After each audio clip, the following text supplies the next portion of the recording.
everyone, I'm Leah Villana from BSN 1201. So we are already done with the hand hygiene or the hand washing. And now we will proceed in applying and removing sterile gloves using an open method. So the first thing to do is to remove jewelries, particularly rings, because it may tear the gloves.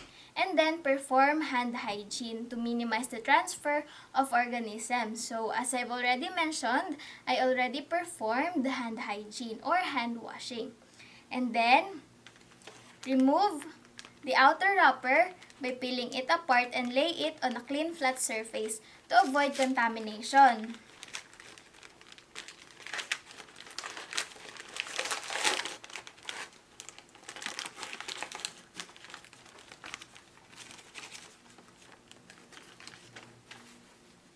And then, open the inner wrapper, touching only the outside surface because the inner portion of the wrapper is still sterile.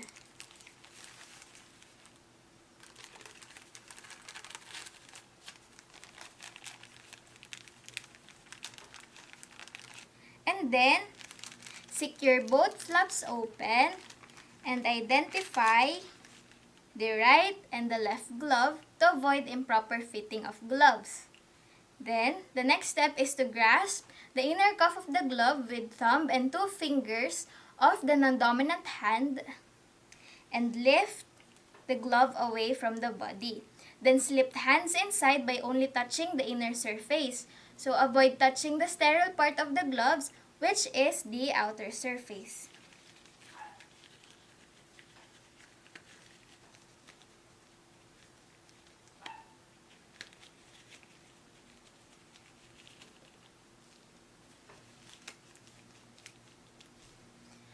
And then, with dominant gloved hand, slip 4 fingers underneath the other glove cuff. So, lift the glove away from the body and then slip your bare hands inside the second glove.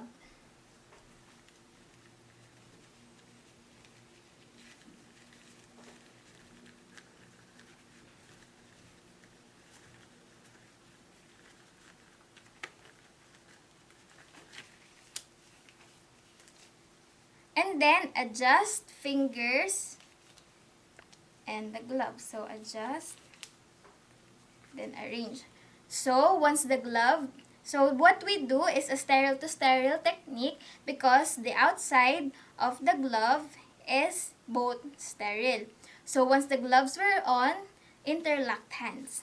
So there. And now raise your hand above waist level because below waist level was considered contaminated.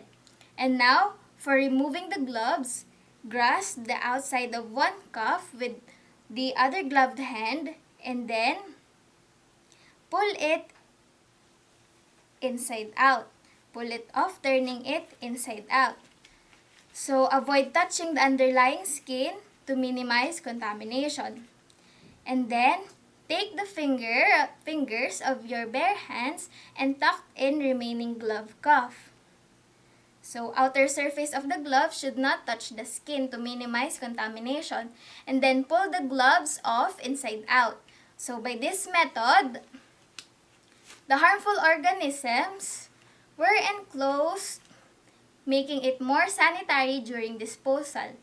And then, for the last step is discard it in a receptacle.